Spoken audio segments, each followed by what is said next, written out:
Hey everybody, how you doing? This is Dan Blanchard with the Travel in Time with Dan show, where we mix travel with history, with leadership, and of course, with me, Dan Blanchard.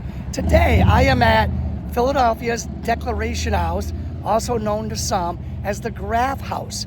This is where Thomas Jefferson, under a lot of strain, wrote the Declaration of Independence right here at the young age of 33.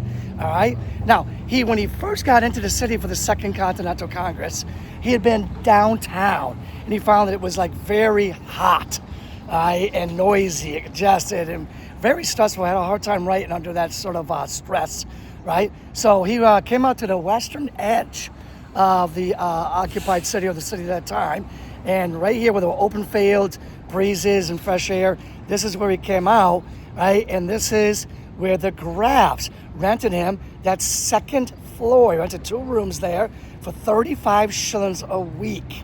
All right, pretty interesting, right? All right, so again, this is where he's going to write. He's only 33 years old. He's part of the Second Continental Congress, right? And he's going to write the Declaration of Independence, right? Under extreme stress, right? Not everybody in the country agrees. People are fighting it out. The British are already involved in bloodshed here, and if they fail, they might be executed. So there's a lot of stress. They weren't just sitting around happy-go-lucky writing this. They were trying to get this done quick. Jefferson popped this out in about 17 days, and then a whole bunch of stuff from the Committee of Five was, a whole bunch of it was edited by the Committee of Five, which drove Jefferson crazy. He always thought he said it better, right? But this is where a lot of the Enlightenment ideas are written down in the Declaration of Independence. You know, you got the natural rights. You got the consent to be governed being written down here. You got the right to overthrow an unjust government. You know, you got a lot of ideas, Enlightenment ideas, coming out of Thomas Jefferson's hand, right, from the minds of Locke and Montesquieu and the Hobbes and all the others that he's borrowed from, who they all borrowed from, especially Locke. They all borrowed from guys, there was a woman in England. I'm drawing a blank on her name right now. I'll probably put her name in the notes down below. But she's the one that really influenced, like Locke, and big time influenced Jefferson. And any of these guys, whenever they were in England, these patriots, when these great thinkers of these colonists, anytime they were in England, they'd stop by and see this woman in England. Again, I'm drawing a blank on her name at this moment, but I'll try to put it in the notes down below when I post this video. All right. So when Jefferson's here, okay, writing about independence and freedom and all that stuff, he has his slave valet with him, which is Robert Hemings. Hemings, you might recognize that name. Yes, he's the half-brother of Sally Hemings, right? He's Jefferson's slave and valet, and he's the one that really makes it possible for Jefferson to just concentrate and write. He does everything for Jefferson, so Jefferson doesn't have to do anything himself, right? Because this guy, his slave valet, is doing everything for him, so he can just concentrate on writing about freedom while he's keeping a slave himself of Robert Hemings, who many years later will actually negotiate his freedom with Thomas Jefferson, but that's a lot of years later. Okay, so I mentioned the Committee of Five earlier, right? So you got Jefferson, Adams, Franklin, Sherman, Livingston, and these guys made a lot of edits to Jefferson's work. Again, I told you, it drove him crazy. He always thought he said it better, but hey, it is what it is. You got to compromise, get those 5 on the same page, and then you present, that committee's work to the bigger group and try to get them on the same page with it. All right, so you need to realize that creating this document, the Declaration of Independence, and putting your name on it was treason. These were death signatures. And we all look at the Declaration of Independence, we see all those signatures, and we're like, oh my gosh, those guys were brave as heck or crazy, right? They were signing their own death warrant. But in truth, the very early copies of the Declaration of Independence, only the president of the Second Continental Congress signed it, which was John Hancock. He's the only one that signed it. Everybody else kept their names off of it. I know we're not taught that in history class in school, but they kept their name off of it. It was just too dangerous. But when the Declaration of Independence started picking up some momentum, right, they all went back and put their names on it, and that's what we see today, all right, is all those signatures. So you gotta remember, this is I could say this is an early freedom movement, an early independence movement. It's actually also an early abolitionist movement, although they do not end slavery, but it's an early abolitionist movement.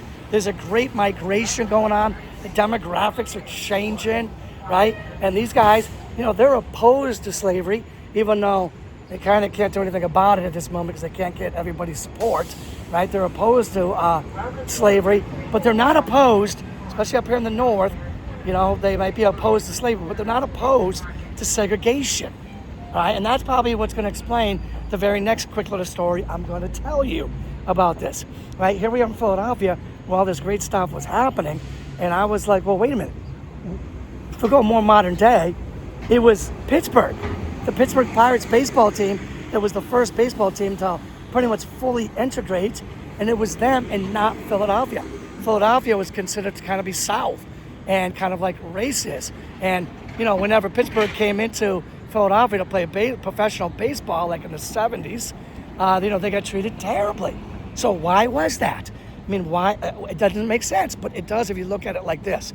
Listen, they were opposed to slavery, even though they couldn't overturn it at the time. So they never support. They were opposed to slavery. A lot of people in the North were opposed to slavery, even though some people had slaves, but they were not opposed to segregation. Okay, and that's the difference. And that's probably why when the modern day 1970s baseball games, you get Pittsburgh being integrated and Philadelphia not integrated, right? Segregation was still a real thing for a long time, right? So now, even though this house was super famous, it was not able to save the house. The house was demolished, all right? And for about a century, there was just like a little plaque here, like a bank and a plaque here. But as the United States was approaching the 1976 Bicentennial, they put a lot of money in freaking getting that building put back up, right? Getting this building put back up, all right? So now, but here's the question, all right? This is a great thing they did for 1976, getting that building put back up. But here's the question, right? Is this historical authenticity? I mean, how do you go back and forth and weigh the restoration versus preservation? You know what I'm saying? Preservation, you save our historical gems, or restoration, just rebuild it. How do you go back and forth weighing that, right?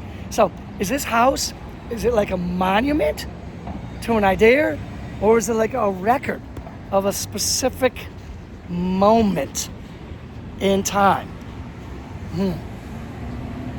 Remember, Declaration of Independence, slavery part was omitted. History, slavery part was omitted. You don't see or hear about Thomas Jefferson writing the Declaration of Independence and being able to use his great mind because he had his slave valet taking care of everything for him, and he didn't have to worry about his time and energies being spent on something else, right?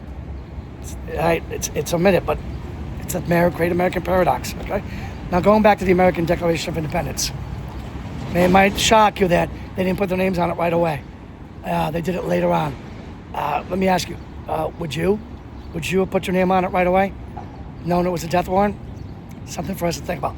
Hey, everybody, when I do my Travel in Time with Dan shows, I mix travel with history, leadership, and, of course, me, Dan Blanchard, right? This right here is just a sight to be seen. Everything in Philadelphia is pretty much a sight to be seen. Definitely travel down here. You won't be sorry, all right, to see anything in Philadelphia. Definitely come and see the Graff House or the Declaration House with Thomas Jefferson. Over 17 grueling, stressful days, hot days, wrote Declaration of Independence, all right? So I definitely given you a bunch of history over here already. So what is the leadership? Well, I would say the leadership right here is probably something like this. Leaders are remembered not only for their actions, but for the ideas they inspire in others. Obviously, the Declaration of Independence did that. It was designed to be accessible. Later on, the Constitution, same sort of thing. It's going to be designed to be shorter and accessible to the people, all right, to inspire those ideas, to inspire action. All right, and that's exactly what this did. That's great leadership. Hey, everybody, thank you for spending time with me. Dan Blanchard here on the Travel in Time with Dan show, where we mix travel with history, with leadership, and of course, with me, Dan Blanchard. I'll be back real soon for another great episode somewhere else. Until then, keep thinking about Thomas Jefferson, that Declaration of Independence. I'll catch up with you real soon in another great place with another great show. Take care.